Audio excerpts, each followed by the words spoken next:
Season's greetings. Welcome to our show, Ghosts Are Near, where we discuss various aspects of the paranormal and paranormal investigation. I am your host, Keith Johnson. I am also the founder of New England Anomalies Research. With me is my co-host for the evening, my brother Carl. Howdy do. Yeah. My wife Sandra is behind the scenes tonight, but she's here. Mm-hmm. Yes, Okay. she's here.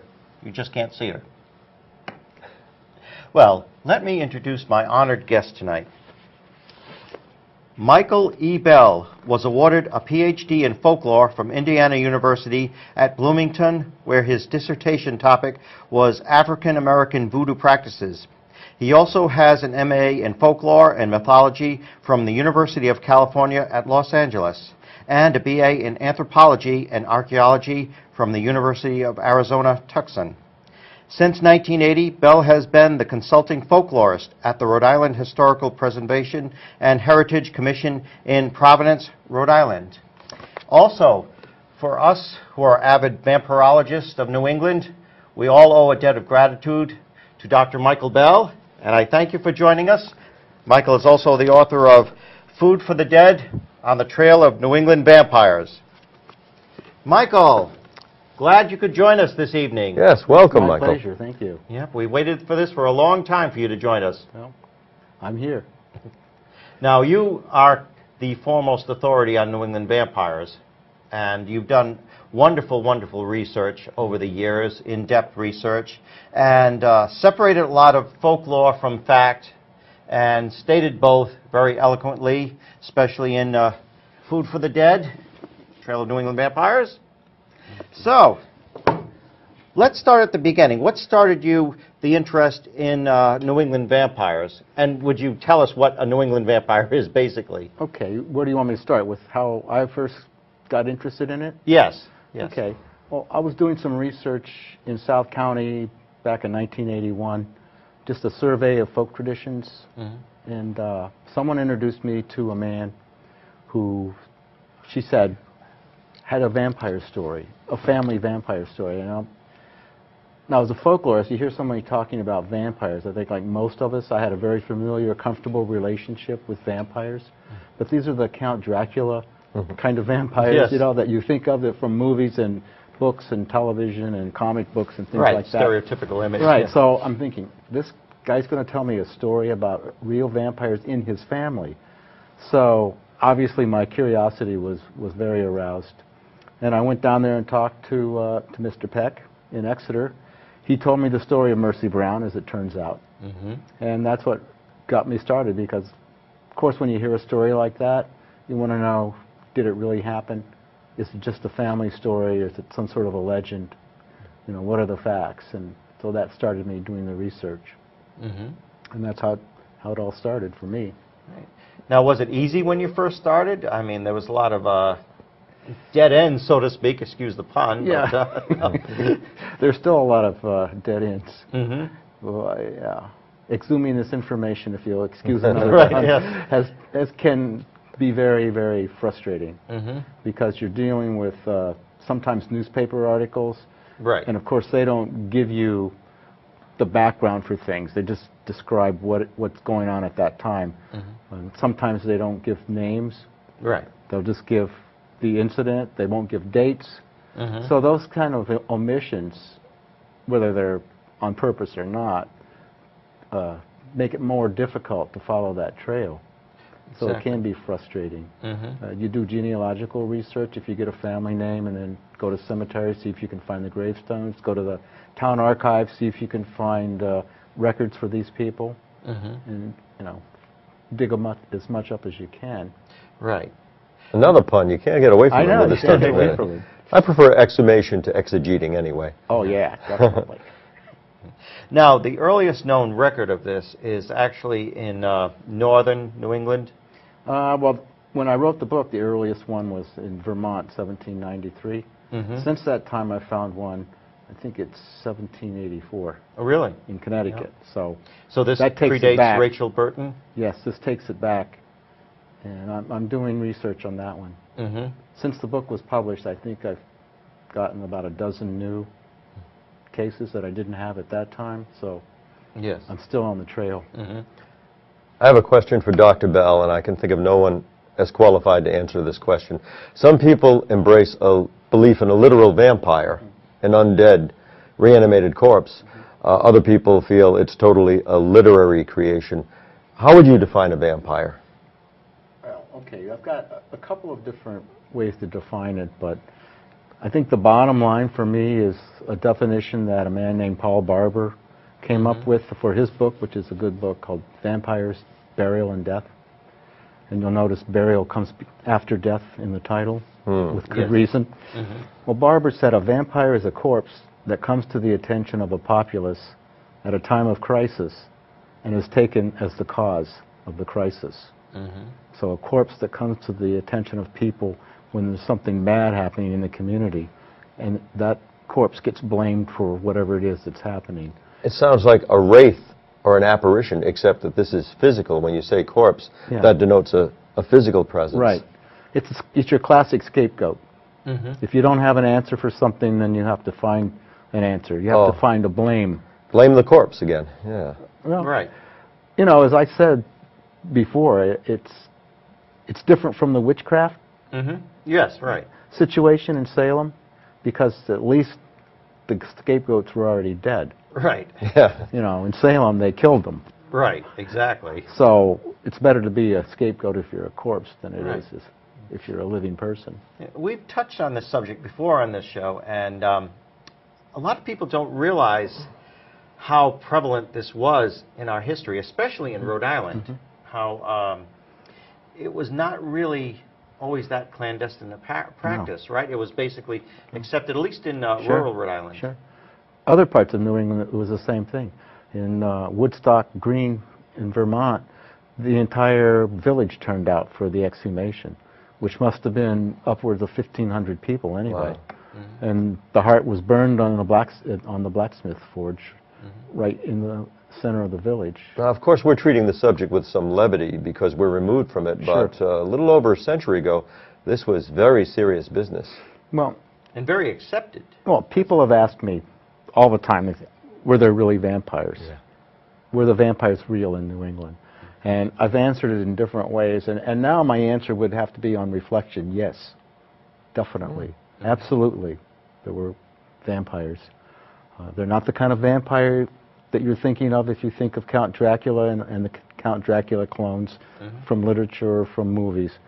It was a creature that was tiny, so small you couldn't even see it with your naked eye. And so it invaded your body without you even being aware of it being in your body.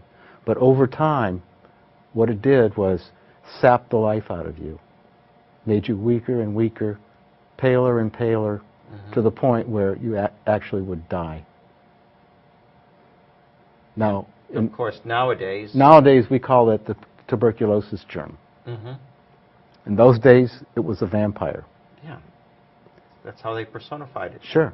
And Because they didn't know about the germs. And in a sense, that was an accurate description because it was something invasive, something basically unseen Exactly. that was drawing the life from its victims, and usually it was fatal.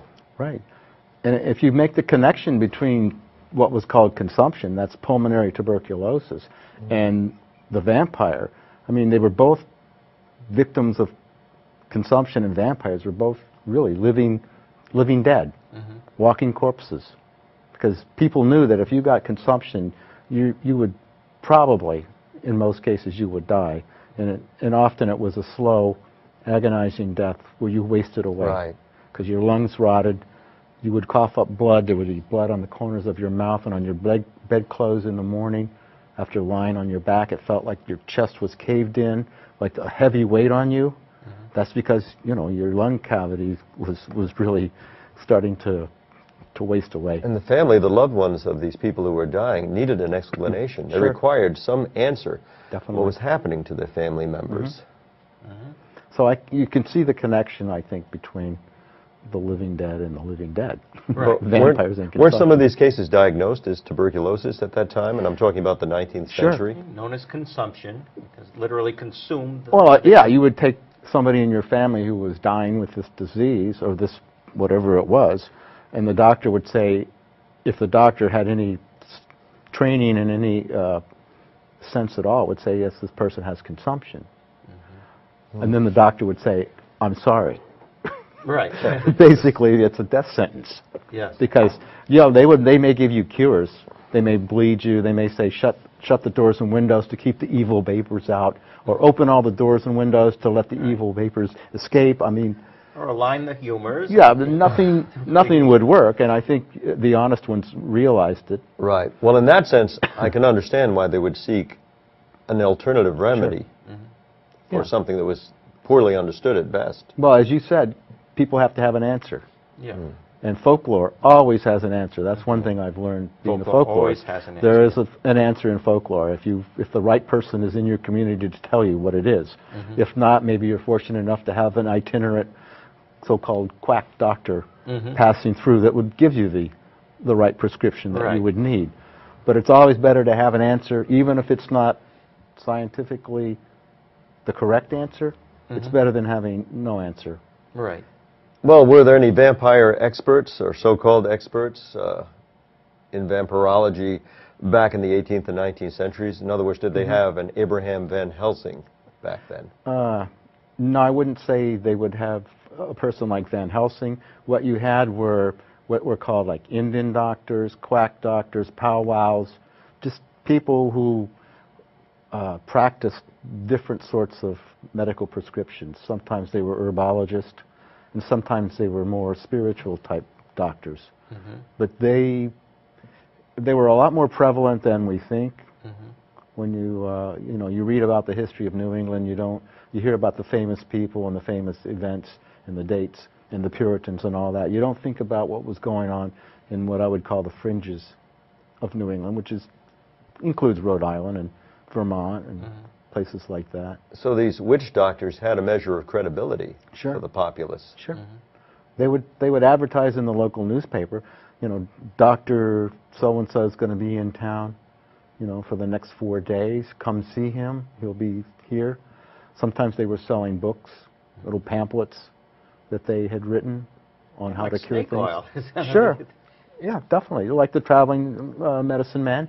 Yeah. That whole tradition started very early. And it was a very diverse tradition. The people were ethnically diverse, so people came from all parts of Europe, and also, you know, including Native Americans, even African Americans. So you had a diverse flow of tradition coming in and circulating, so that people had access to alternative ideas, what we would call alternative ideas, to an extent that most of us don't really realize. And in the 18th and 19th centuries, generally, how did New Englanders deal with their vampires? What was the remedy for a vampire? Well, it's like all vampire traditions. What you have to do is first go out to the cemetery and exhume the bodies of people that had died, particularly in your family, of this same mysterious ailment. And then you check the bodies to see which one is different, too fresh looking. Usually what they were looking for was what they called fresh blood in the heart or other organs. So any liquefied blood would be interpreted as fresh blood, because logically people understood that when blood is exposed to the air, it coagulates. When people die, eventually the blood dries up. Didn't realize that under some conditions that process can reverse, and you can get liquefied blood again. I take it a court order was not required to exhume relatives' graves. Well, then again, there was the case of Stephen Staples, which you speak about as your smoking gun. And tell us a little bit about that in Cumberland, Rhode Island. Yeah, well, oddly enough, the very first entry for the town of Cumberland's town council meetings, the very first entry, I think it's in February of 1796. The entry says that Mr. Stephen Staples they gave him permission to exhume the body of a deceased daughter to try an experiment, that's the quote, to try to save a living daughter who was ill.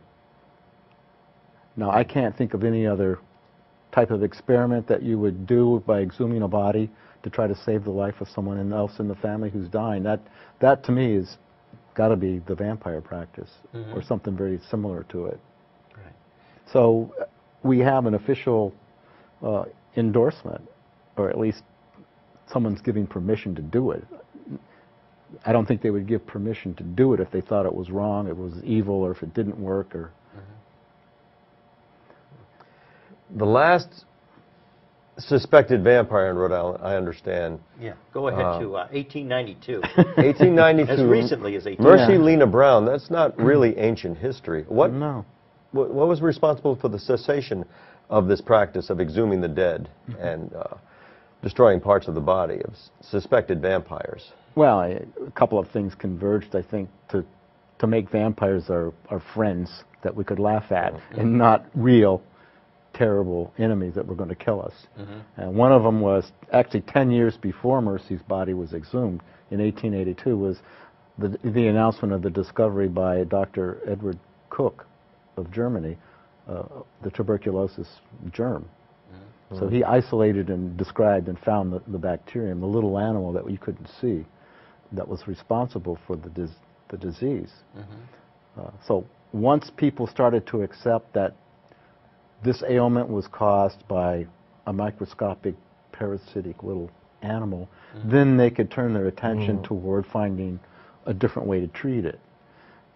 It took a while, though, for that to be accepted, and that's why there's a 10-year lapse between that discovery and Mercy Brown's So exhumation. it was basically these advancements in medical science. Right. that And put also the the vampire fact myth. that the publicity that this case received in 1892, because the county medical examiner, Harold Metcalf from Whitford, was involved in the exhumations and the actual, I guess, rudimentary autopsies in the cemetery itself, that this practice, it leaked out to the press, and pretty much, you know. Leaked out in like one day. It was in the paper the next day in the Providence Journal, so it didn't take long to leak out, really.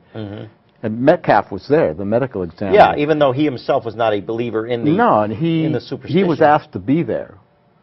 So by that time, by 1892, it looked like they were trying to get officialdom involved in it. Right.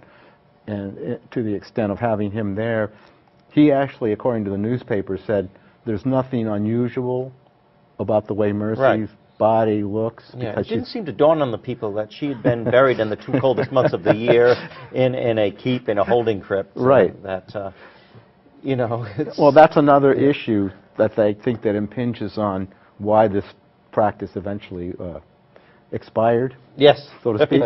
Yeah. And that is that in those days, the embalming wasn't really the fashionable thing to do, at least not among the rural folk.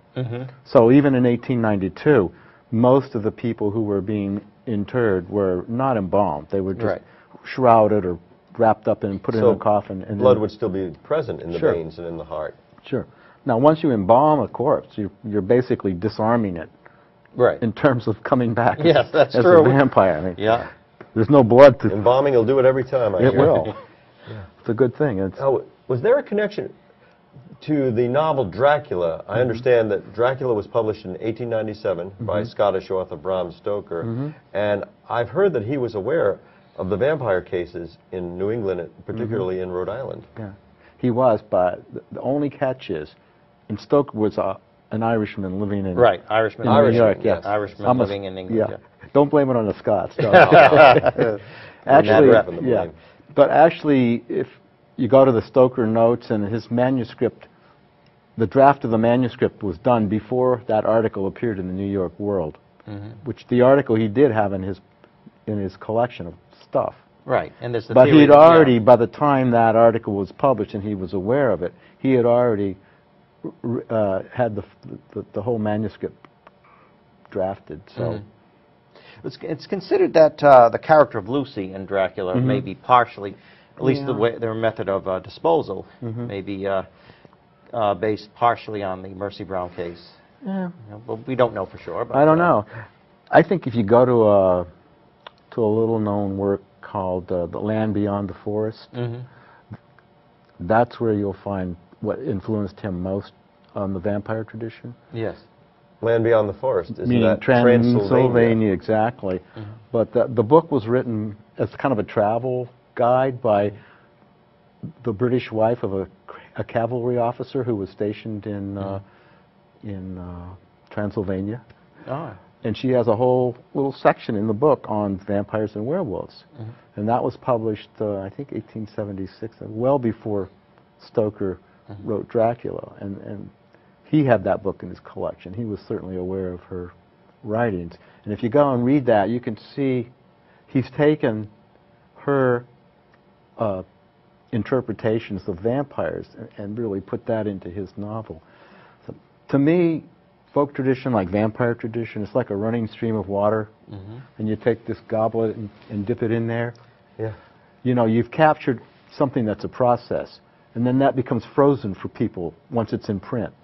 And that's basically what Stoker did. He got Emily Gardner's writings, dipped into that, put that in his novel, and then, of course, now all vampires have to be staked, you know. Right, yeah. All the traditions, you know, the cross, not seeing yourself in the mirror, all of that stuff. That's an excellent metaphor. I should mention that many of these families who did this practice, it wasn't out of morbid curiosity. They were desperate. Sure. They were desperate to save family members. And in the Brown case, of course, Yeah. George T. Brown was desperately trying to save his only son, even though he himself was not a believer in the folklore practice. Friends convinced him, this is maybe your last chance to save your son. And they actually fed the ashes from Mercy's cremated heart and liver to the son. Right. I mean, he did die less than 2 months later on Right. May 2nd, 1892. Carl, Keith makes a good point that the people who did this didn't necessarily believe in it in the sense that they thought, you know, my relative was actually some sort of a vampire. But I think they looked at it, first of all, as a way to appease the community because, like you said, there was community pressure. Because people knew that, yeah, it's going to kill your family. That's your problem. But it's not going to stop there. Then it's going to get my family. So it's our problem. It's not just your problem. And we're putting, and according to the newspaper articles in the journal, they did put pressure. People did put pressure on George Brown to do this. And it was said that he went to the doctor, asked the doctor to be there, and he disavowed any belief in it. Yes. He wasn't there at the scene. The sick son, Edwin Brown, wasn't there at the scene. So it wasn't just that he was an eccentric and did this all on his own. Right.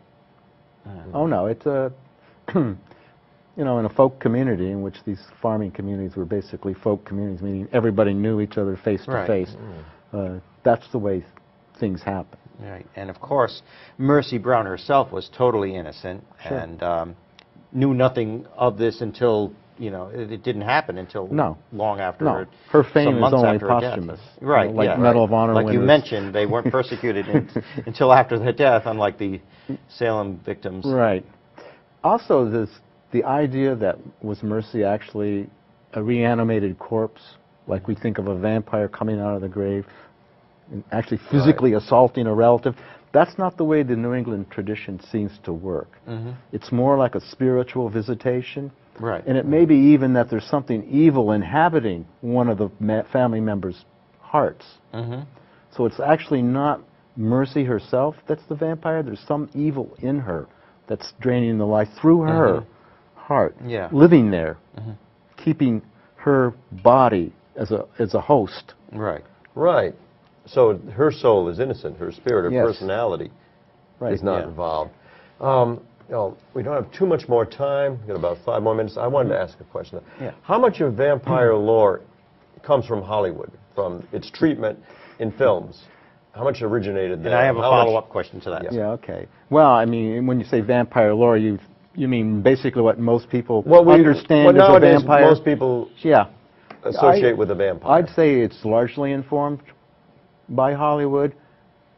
But if you keep going back to sources, then you'll go back to the Gothic novels like Dracula or Varney the Vampire, or some of these wonderful 18th or 19th century novels. That's where, that's where Hollywood got its material. Its sources. And then the Gothic novel, where they got their material, like the book Dracula, Stoker went back to people describing folklore. And his treatment in television now. Right. Dark Shadows, Jonathan Frid's portrayal of Sure. Barnabas Collins. That was one cool vampire. Yeah, oh yeah.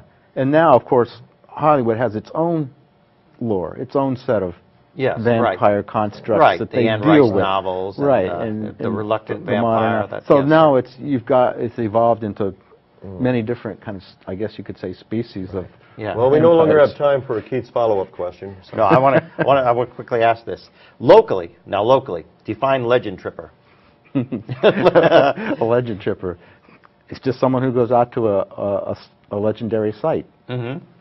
Yep, And, they've heard the legend. Yeah, and they physically go out there. I mean, it's a natural thing to want to do. Yeah. Because most legends center around a place, Mhm. or a lot of legends that are Right. passed around in communities. Yeah. They're centered around a certain spot, whether it's a haunted bridge or a cemetery. Yes.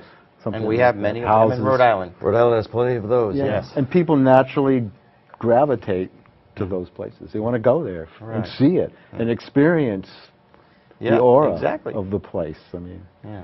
Well, we're almost out of time, and you know, I feel like we're just getting into this, and It's like a sweat lodge. We You lose track of time here. yeah. Michael, we want you to come back again, definitely. Okay. We do want you to come back again and continue this, because it's fascinating. It's, Oh, yes. It's one of my personal favorite topics. I know that. We want to do part 2. And as I said, all of us local vampirologists, we owe quite a debt of gratitude to Dr. Michael Bell, and I want to thank him very much for being here. We haven't you even very touched on lycanthropes. Yeah. Your werewolves. Yeah. Well, What we'll can get we say into about that, them? you know, and Legend of Bram Teller, you know, Tom D'Agostino and I, that's our favorite. So, Yeah. yeah. Yeah, werewolves are. I don't know. I don't know a lot about werewolves. It's hard to Yeah. segue from vampires into werewolves. Yeah. Yeah. Well, we're mostly known for vampires, so. Yeah. Yeah, there weren't too many werewolves in Yeah. Rhode Island that I Right. know of. You have to go up north to Yeah. find them, I think. Yeah. Woonsocket. Woonsocket. Oh, yeah. Woonsocket. That's Loup the Garou. legends Yeah. themselves. Yes, Yeah. right. Well, I'd like to thank everyone for joining us this evening, and about our contact info, if you would like to be a guest on Ghost N.E.A.R, or you'd like to discuss any topic of interest relating to the paranormal, please contact us at ghostarnear@cox.net, and we'd love to hear from you, and as Sandra always says, we'll believe you. Michael, any last words about vampires? Yes. Be safe. Yes, be safe. Yep, and we've got lots more to discuss, and we're always finding something new. Definitely. Like I said, I've got about 12 new cases since Yeah. I wrote the book. So. Come back, we'd love to hear about them. Okay. We really would. Yeah. Great, fantastic. Michael, Thank you. great. My pleasure. Thank you, Thank you, Michael. Carl. Thank you so much. I appreciate it. Happy holidays, everyone. I'd like to say a special hello to Marge Conte, an old friend, director of ours, who we knew for many years, and Oh, yes. God bless you, and thank you for watching, Marge, and happy holidays to you as well. Good night. God bless. Good night. Thank you.